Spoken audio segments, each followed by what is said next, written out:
बीच बालक मोर खेले न हो।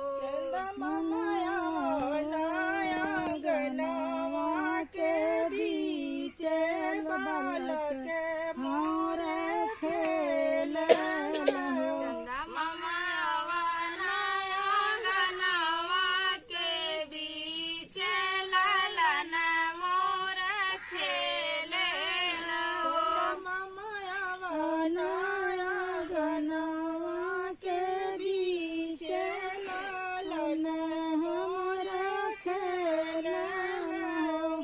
सास ससुर बिन अंगना ना सोहे, दुअरिया ना सोहे, लालन मोर के खिलावे न हो। चंदा तू देई दया जोरिया के चांद ललन मोर